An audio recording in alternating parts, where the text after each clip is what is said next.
Hello guys, welcome to my channel. তো আজকে আমি এক্সপ্লেন করব উইন্ড ব্রেকারের এপিসোড নাম্বার 5। তোমরা যারা আগের এপিসোডগুলো দেখোনি সেগুলোর লিঙ্ক আমি ডিসক্রিপশনে দিয়ে রাখবো, সেখান থেকে দেখে নিতে পারো। সো আর দেরি না করে শুরু করে দিচ্ছি ভিডিও।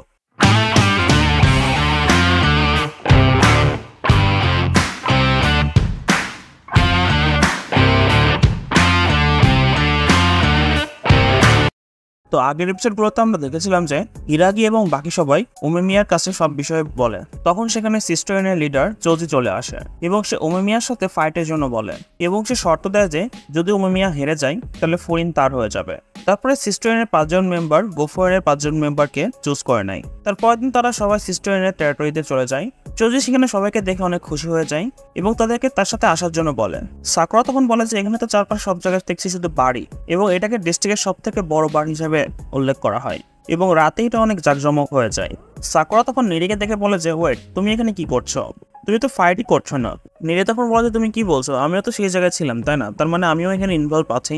আর এছাড়াও আমি গোফোয়ারের মেম্বার, আমি হয়তো তোমাদের বাঁচাতে পারি না, বাট কম করে নিজেকে তো বাঁচানোর ট্রাই করতে পারি। সো প্লিজ এই জন্য আমাকে সেলফ ডিফেন্স করা শিখতে দাও। এটা শুনে সাকুরা চুপ হয়ে যায়।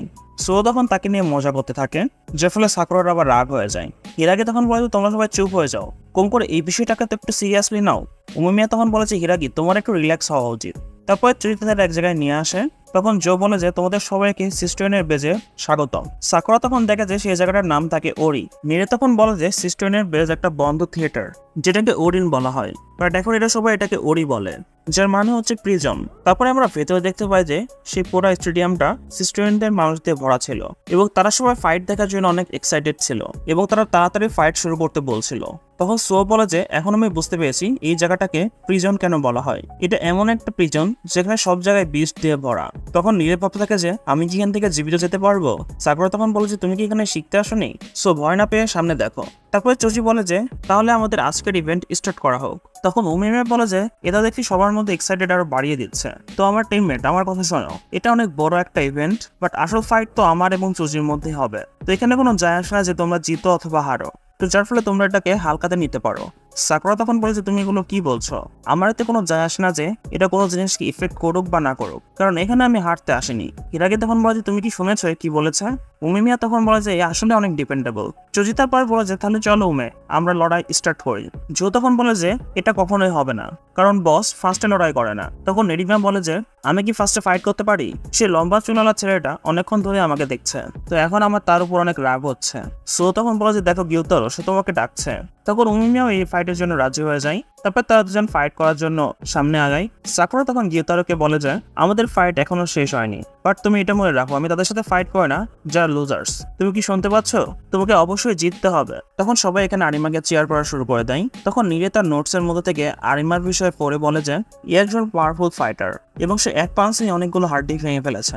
তখন সো বলে যে কোনো প্রবলেম নেই, গিউতারোও সেম, তো চিন্তা মুক্ত থাকো। ওমেমিয়া তখন বলে যে এটা আসলে ভালো একটা বিষয় না, তোমাদের এই দুজনকে সেম ভাবাটা ঠিক হবে না। তখন আরিমা ভাবে যে একে দেখে মনে হচ্ছে এ তো এখনই আমার উপর লাফিয়ে পড়বে। তখন সে কিউতারোকে ডিস্ট্র্যাক্ট করার জন্য বলে যে এই ওমেমিয়া তোমার কি হয়েছে? এটা শুনে কিউতারো ওমেমিয়ার দিকে তাকায়, যেটার সুযোগ নিয়ে আরিমিয়া তাকে একটা পাঞ্চ করে দেয় এবং বলে যে বেকুব, ফাইটের সময় এদিক দিক দেখা বন্ধ করো। তখন গিউতারো তার হাতকে ধরে ফেলে এবং তার মাথা ধরে জোরে মাটির উপর ফেলে দেয় এবং বলে যে তোমার তাকে মিস্টার ওমেমিয়া বলে ডাকা উচিত। তখন সবাই এটা দেখে একদম অবাক হয়ে যায়। নিরে তখন বলে যে এতে একইটাই তাকে হারিয়ে দিয়েছে। তখন মিউমিরও এটা দেখে অনেক ভয় পেয়ে যায় এবং জো একদম সিরিয়াস হয়ে যায়। জোজি তখন গিটারের বিষয়ে অনেক প্রশংসা করা শুরু করে দেয় এবং তার সাথে মিট করার জন্য আগে যেতে থাকে, বাট জো তাকে ধরে ফেলে। নিরে তখন বলে যে এদের লুজারের বিষয়ে কোনো চিন্তা নেই, মানে তাদের টিমমেটের বিষয়ে কোনো চিন্তা নেই। উপর থেকে এরা আবার অপোনেন্টেরও প্রশংসা করছে। এরা তো তেমনই হচ্ছে যেমনটা ফার্স্টে হয়েছিল। আমার তো মনে হয় এদের মধ্যে আসলে কোনো ঝামেলা আছে। ওমেমিয়া তখন বলে যে তুমি তো অনেক তাড়াতাড়ি দেখছি শেষ করে দিলা, তুমি সবসময়ের মতোই ভালো করো, তুমি ফার্স্টে থেকেই অনেক পাওয়ারফুল ছিল। নিরে তখন বলে যে কিউতারো তো আসলে অনেক স্ট্রং, সে তো অপোনেন্টকে এমন ভাবে হারিয়েছে দেখে মনে হচ্ছে সে তার সামনে কিছুই না। সাকুরা তখন বলে যে এমনই। নিরে বলে যে তুমি কি কোনো সারপ্রাইজ হওনি? সাকুরা বলে যে আমি এর সাথে আগেও ফাইট করেছি, তো আমি এর পাওয়ার সম্পর্কে জানি। এটা শুনে নিরে এবং সো সাকুরাকে দেখতে থাকে। সো তখন বলে যে তার মানে তুমিও তার রেসপেক্ট করো। সাকুরা তখন বলে যে না না এমনটা না, আমি শুধু বলছি সে অনেক পাওয়ারফুল। তারপরে চোজি বলে যে তো জো তুমি আমাকে এটা বলো, তুমি কিভাবে সেই লং ইয়ার পার্সনটাকে হারাবে? আমরা দেখতে পাই জো কিছুই বলে না এবং সে অনেক সিরিয়াস মুডে ছিল। তারপর চোজি সেই স্টেজটাকে ক্লিয়ার করতে বলে। তারপর আমরা দেখতে পাই দুইজন ছেলে আরিমাকে টেনে নিয়ে গিয়ে নিচে ফেলে দেয় এবং তার সাথে অনেক খারাপ বিহেভ করতে থাকে। সাকুরা তখন বলে যে একটু চুপ থাকো, আমি সামনে গিয়ে তোমাদের মুখে এটাও শুনতে চাবো যে পাওয়ারই সবকিছু। সো বলে যে সাকুরা এদেরকে সব বলে কোনো লাভ নেই। তখন একটা ছেলে এসে সোর কলার ধরে ফেলে। চোজি তখন দেখে বলে যে সে তোমার অপোনেন্ট না, সো পিছে সরে যাও, যার ফলে সেই ছেলেটা অনেক ভয় পেয়ে যায়। তারপর চোজি নেক্সট ফাইট স্টার্ট করার জন্য বলে এবং সাকুরা ফাইটের জন্য তখন এক্সাইটেড হয়ে যায়। সো তখন বলে যে একটু শান্ত হও, এখন আমার পালা। তো চলো কিউটি, তুমি অনেক স্ট্রেস লাগছো, তো তুমি কি একটু এক্সারসাইজ করতে চাও? তখন সবাই মিনোরুর জন্য চেয়ার করা শুরু করে। সো তখন বলে যে সাকুরা, যেটা তুমি ফার্স্টেই বলেছিলে এটা যে তুমি সবার টপে যেতে চাও, তখন আমার মনে হয়েছিল তুমি একদমই বেকুব। বাট যখন আমি দেখলাম তোমার বলা এবং তোমার কাজে কোনো তফাৎ নেই, তখন থেকে আমি মনে করি তুমি অনেক কুল। তো এর জন্য আমি অনেক হার্ড ওয়ার্ক করবো, এগুলো তুমি আমার আগে না যেতে পারো। তো সাকুরা তার এই কথাগুলো শুনে অনেক লজ্জা পেতে থাকে এবং ওইদিকে সবাই মিনোরুকে সোকে মারার জন্য চেস করতে থাকে। তখন সাকুরা নীরের কাছে সোর বিষয়ে জিজ্ঞাসা করে। নীরে তখন বলে যে সো মিডিল স্কুলেও তার পাওয়ারের জন্য অনেক ফেমাস ছিল। সাকুরা তখন বলেছে এটা তো আমি তাকে দেখেই বলতে পারি, আমাকে অন্য কিছু বলো। নীরে বলে যে এ তো অনেক পাওয়ারফুল ছিল, বাট এটা কেউ জানে না যে সে কাকে হারিয়েছিল। সাকুরা বলে যে তুমি কি বলছো?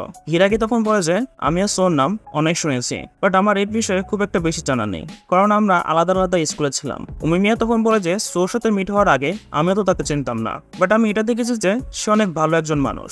সো তখন তার অপোনেন্টকে বলেছে মনে হচ্ছে তোমার ফ্রেন্ডকে হাঁটতে হয়ে দেখে তোমার আরো রাগ হচ্ছে। মিনোরু তখন বলে যে আরিমা সবসময় আমার সাথেই ছিল, আর এখন যেহেতু আমার ভাইকে হারিয়ে দেওয়া হয়েছে তো অবশ্যই আমার অনেক রাগ হচ্ছে।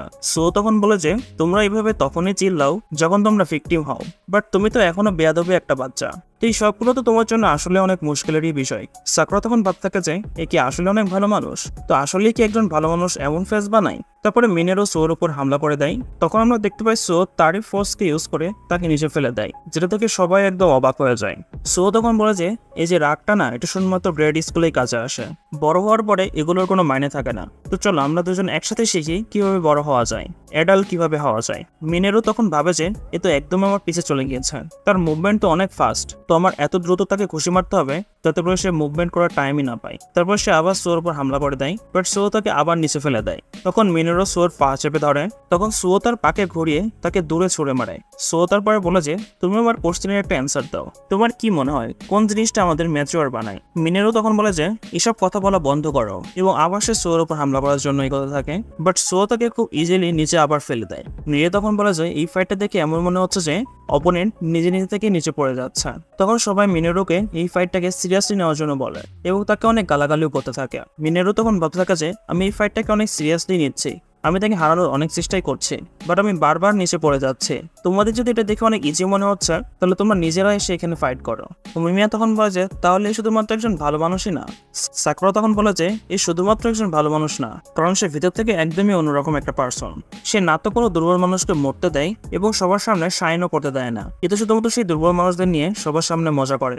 যদি আমি সেই সিস্টোরিনের পার্সনের জায়গায় হতাম তাহলে এত বিচ্যুতি হওয়ার পরেও আমি তো মৃত্যুকে চুজ করে নিতাম, বাট এটা আলাদা বিষয় যে আমার সাথে এমনটা কখনোই হবে না। হিরাকি তখন বলে যে আমি একদম শিওর ছিলাম যখন থেকে সে সিস্টোরিনকে দেখেছিল তখন থেকে তার মাইন্ডে কিছু না কিছু তো অবশ্যই চলছিল, বাট আমি এটা বুঝতে পেরেছিলাম না যে সে এতটা ইমোশনাল হয়ে যাবে। উমিমিয়া তখন বলে যে এবং আমরা জানি এটার রিজন কি, পার্সনটার সাথে সে আছে সেই তার আসল রূপকে বাইরে আনার জন্য তাকেই ফোর্স করছে। নীরে তখন ভাবে যে উমিমিয়া ঠিকই বলেছে, সাকুরাকে দেখেই সো এতটা সিরিয়াস হয়েছে। সাকুরা তখন বলে যে একে আমরা সিরিয়াসলি ফাইট করতে কিভাবে দেখতে পারি। ওইদিকে অনেক সময় ধরে মিনেরো সোকে মারার চেষ্টা করতে থাকে, বাট সো প্রত্যেকবারই তাকে নিচে ফেলে দিচ্ছিল এবং কোনো কষ্ট ছাড়াই তাকে বারবারই মারছিল। তখন সবাই মিনেরোকে নিয়ে মজা করা শুরু করে। ওইদিকে চোজি তাদের ফাইট দেখতে দেখতে ঘুমিয়ে গিয়েছিল। মিনেরো তখন ভাবতে থাকে যে যদি এমনটাই চলতে থাকে তাহলে তারা আমাকে সিস্টোরিন থেকে বাইরে বের করে দিবে। সো তখন বলে যে তো তুমি কি আনসার পেয়ে গেছো, তাহলে আমাকে বলেই দাও তুমি কি ভাবছো। তখন মিনেরো বলে যে এটা একদমই ইম্পসিবল। এটা বলে সে আবার সোকে মারার জন্য যেতে থাকে। তখন সো তাকে কিক মারা শুরু করে, বাট তার পাটা তার ফেসের কাছে এনেই থেমে যায়। মিনেরো এটা দেখে একদমই ভয় পেয়ে যায়।